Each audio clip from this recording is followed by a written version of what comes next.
Another day. Let's talk NFL playoffs this weekend. And I want to start at the end of the weekend, and then we'll work our way forward. One of your favorite topics, as always, is the Dallas Cowboys. Maybe not. Maybe not. Monday Night Football in Tampa, Tom Brady, game below 500 this season. This is a game that the Dallas Cowboys absolutely have to win. But you sure you're going to bet against Tom Brady in a playoff game in the wild card round? Oh, I'm not. I'm not. I mean, I've been on the other end of TB12 in the playoffs. We were on the other end of one in 2016, in which we played out of our minds and lost by 18. I mean, 2012 wasn't the sidelines quite yet, but that was a 12-4 Texas team that went up to take on the Patriots that year, and he diced the Texans up. I mean, it was surgical. I've been on the other end of some Brady beatdowns. Here's the thing I would say about the Cowboys, and I got a chance to see the Cowboys up close, and man, are they talented. Holy cow, are they talented. And they are weird. There is no way on God's green earth that we should have had a lead with the ball at their 4-yard line with 4 minutes left, up by 3. I mean, no, or what were we up at that point? We were up, 3 or 4. No chance we should have been up by that at all. I mean, there's no earthly reason for that to be the case, but that's what Dallas allows you to do. Dallas allows teams into games. They don't put a foot on the throat and close you off. Like, they got to a 7-0 lead on us, and they dropped the punt. Just not taking care of the simple things. And us recovering that punt, we scored a touchdown, and all of a sudden, we're at 7-7. We're like, what do we got to lose now? Let's go play. And we played our guts out and had no business being in that game. But that's what Dallas allows you to do. Dallas allows you to hang around just enough. And if that is the case against Tampa Bay, Brady will go get the game in the fourth quarter. There is no doubt to me that Dallas is way more talented than Tampa Bay across the board. But it's younger talent too, and it's better talent. But in the fourth quarter, if Tampa Bay is within a score, the Bucs will go win that game. No doubt in my mind. The Cowboys will find a way to screw it up, and Brady will take their heart and feed it to them. If I told you that you could add one defensive player from any roster in the NFL to the Houston Texans, would you take Micah Parsons? Oh, absolutely. There's no question he would be that guy. If it isn't him, it's Nick Bosa. And if it isn't those two, I would take the whirling dervish, if healthy, that is Aaron Donald. I mean, I know he was hurt this year, but even at that point, I would take Aaron Donald. But to me, it's Parsons and Bosa, and that's probably the list. Those two are incredible. I mean, here's the thing, though. Again, I go back to this. How many impact plays did Micah Parsons make against the Texans? 0. He had 4 tackles. That's it. No sacks, no TFLs, no quarterback hits, no hurries, nothing. He was taken care of. Now, Donovan Smith and Tristan Wirfs pretty good on the outside. Our guys, Titus Howard and Laramie Tunsil, got a little bit of help, but not much, especially Laramie. Laramie played his guts out this year. And if it weren't for Trent Williams, Laramie would be first-team All-Pro. He's going to be second-team All-Pro, or at least he should be. He was tremendous. So they shut him down. And that's the thing. Tampa Bay can go shut down Parsons. And if that's the case, if Parsons is shut down, then where are they getting their impact plays from? DeMarcus Lawrence had a good year, but I don't know. So if Brady's got a shot, he's got some time, he's going to pick them apart. Because Trayvon Diggs is going to guess, and he's going to guess wrong. So that's going to give up a cheap 7 at some point. Godwin and Evans, Evans is incredible. I think he's the most underrated receiver in the league. I'm not totally sure how the Cowboys want to match up out wide. So I give Tampa Bay all kinds of a chance in this one. I think in the end, Dallas will do enough. But if the game is close in the fourth quarter, I would run to the betting lines if I could here in Texas and bet everything I've got on Tom Brady because he'll find a way to win that sucker for sure. And by the way, the Cowboys are 2.5-point favorite in that game. I want to jump to the middle game on Sunday. Giants at Vikings. We got about 2.5 minutes until the break. So keep that in mind. This game might be, outside of Cowboys-Bucks, the most interesting game of the first round to me. Because I think the Giants can win, and Kirk Cousins has certainly had his issues at times in the playoffs. Probably the Vikings are more talented overall, certainly had a better season overall. Is this game fun? There's no doubt it's fun. I mean, obviously playoff game, and the Giants are in it for the first year. I'll add to that mix. I think people will be surprised to hear this. If you asked me, Richard, who are the 5 best defensive players I saw this year, I wouldn't put Parsons in there because Parsons just didn't play at that level. I would tell you Jonathan Allen from the Washington Commanders was the best player I saw all year, beyond a shadow of a doubt, actually on either side of the ball, except for Mahomes. He's ridiculous. Dexter Lawrence from the Giants was just incredible this year. I mean, Lawrence was unbelievable. I saw him tackle one of our guys with one of our linemen. I mean, he dominated the game in such a way. Look, what I kept saying to Mark in his ears, Mark Vandermeer, our play-by-play voice, I'm always talking. I'm his spotter down on the sidelines too. Lawrence, Big Dex, Lawrence. I mean, it was the entire game. Lawrence can eat up that game for sure. And Thibodeau's starting to come around on the edge. I think that Giants defense is way better than people give it credit for. The Giants just can't score. And I think that'll end up being what costs them. I think the Vikings will turn the Giants over, and they'll end up winning that game. I think Justin Jefferson, you can make a case for MVP. He won't be. It'll probably be Mahomes, and he deserves it. But Justin Jefferson, I think, arguably is the best non-quarterback MVP of the league. I mean, he's been unbelievable. I'm glad we didn't see him this year because he would have caught about 25 passes on us in a game. But I think that ends up being the game. Can the Vikings block Dexter Lawrence? And if they can, I think the Vikings win this easily. But I don't think they can. And I think that's going to make this a ball game. But in the end, I think Jefferson ends up making a play or two because the Giants' secondary just isn't great. The Giants are actually playing and starting guys in their secondary that we cut from our training camp. Mm-hmm. And I don't know how you can do that against Thielen and Justin Jefferson, Irv Smith, Hawkinson. I just don't know that you're going to be able to do that. So I think in the end, the Vikings sort of bleed them out. But I will not be surprised to see Dable and the Giants stay in this thing at least through the first half on into the third quarter. When we come back, we will talk about what might be the best atmosphere for a playoff game this weekend, and we'll see if that means a win for a still relatively young quarterback. This is Sports Talk Mississippi, streaming at SuperTalk.fm and SuperTalk TV. John Harris from the Houston Texans joining us on the Farm Bureau guest line. Check out favorites.com and go with the home team, Mississippi Farm Bureau. If you want to be part of the conversation, you got a question for the ceasefire text line, and we had a couple of those come in during the break. I'm going to put the timer on you. I'm going to say 30 seconds max on these answers because I want to get to a couple of other playoff games. This from Chase and Amory. Do you think that the Texans are going to make Laramie Tunsil the highest paid tackle in football? Yes. That was less than 30 seconds, right? That was less than 30 absolutely. seconds. I mean, if you're bringing in, say you're bringing in a young quarterback, or I don't care who you're bringing in. I got a feeling it's not going to be Davis Mills. You're spinning your wheels if you end up not bringing him back. And with a team that's got a lot of cap space, if you give him a 4 or 5 year deal, then you can push that cap hit out a little bit if you want. Plus, if you have a rookie quarterback coming in, then you're on, a rookie salary, a rookie quarterback salary, which is the best thing you can have. So you can pay some guys.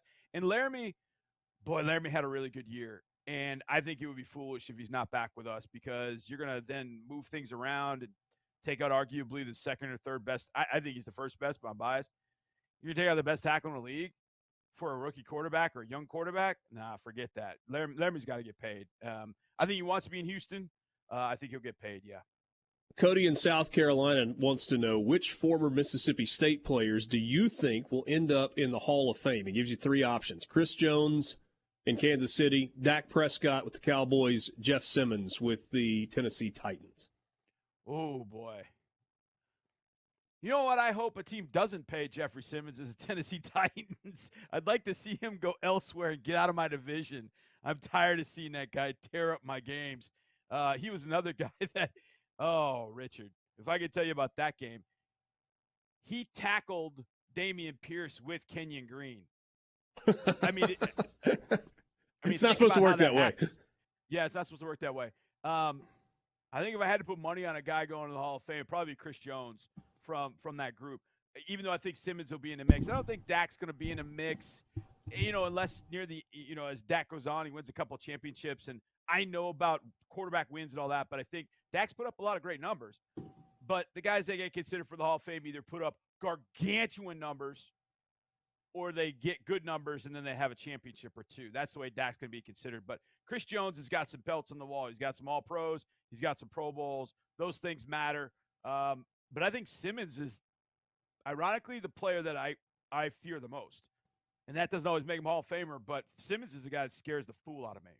One more, and I know this is something that you've talked about in Houston ad nauseum already on the radio, and I might actually put an addendum on this question. So he says, which quarterback do you think would fit the Texans better, Bryce Young or C.J. Stroud? And maybe the addendum that I would add is, have the Texans fans ever been more mad about a win than they were in the final weekend of the regular season? They have never been more mad. I mean, my Twitter mentions were probably awful. I just tried not to go. It was the strangest thing I've ever seen. And yet, I got in the locker room, and it was the happiest locker room I'd seen all year. And so that's when it kind of changed my mind in some sense. But it was odd. And look, you can move up to number one. You can offer the Bears, to swap spots and offer them, maybe a third this year, a fourth next year, something, to kind of sweeten up. Then they can trade down again with the Colts if they want. But I'll take either. I think the consensus of Houston is Bryce. Bryce is my number one quarterback. Stroud's very, very close. And then I go, my next guy is Anthony Richardson, even though he is, it's a scary ride. But, man, the parts of it that are good are really good. I would go him over Levis. I'm not the biggest Will Levis fan in the world at all. Hey, Dad just stood up and applauded you. Really? Thank you, yes. Brian. Love you, brother. Yeah, there you go. We're on the same page, man. We're on the same page. There we go. Yeah. Hey, here's the thing. Just because somebody about Levis. Go ahead. Here's the thing about Levis to me. I think he's got all the talent in the world, but why didn't it come together like it was supposed to? Like I watched an Ole Miss game, and he turned the ball over 3 times in the last 3 drives, and it was all because he's holding the ball, and he's not going he's not making quicker decisions. And if you don't make quick decisions in this league, forget it. Forget it. It's the one thing you have to be able to do. And if you're not making quick decisions, I don't care how strong your arm is, you're going to be thrown into double coverage because guys know what you're doing, not because it's actual double coverage. There are going to be 2 guys there to pick off every pass. So Will's got to speed things up, and that processing has to pick up. I think the other guys have that. Richardson, we can debate. But I just think Richardson, in a good scheme with some good coaching around him, I think could end up being pretty special in this league down the road. Is Fletcher Cox a future Hall of Famer? Yes. I actually would probably put Fletcher before the others for sure. Okay. Going back to the playoff games that are happening this weekend, Saturday night in Jacksonville. I don't know how much of the Jags game you watched last week, but that environment was nuts. Will that be the best playoff environment of the Super Wild Card weekend? Absolutely.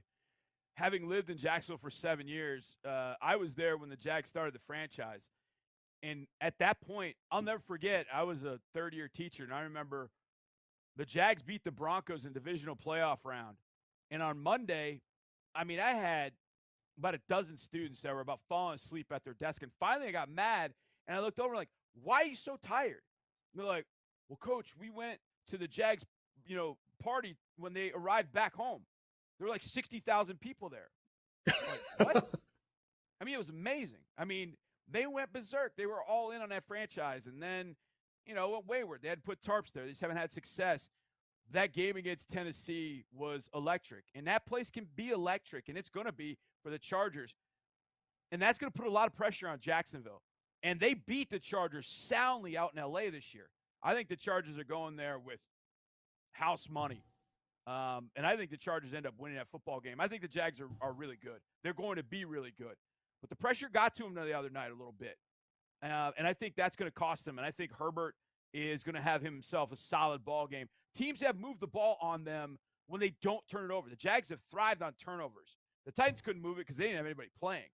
I think the Chargers will be able to move it like the Cowboys did, and I think the Chargers will stop the Jags. I think the Chargers come up with an upset in that playoff round. You buying Geno Smith in Seattle, in San Francisco, or are we going with the rookie QB getting it done in the first round of the playoffs? No, I like Geno Smith. I love the story, man. I love the Geno Smith story.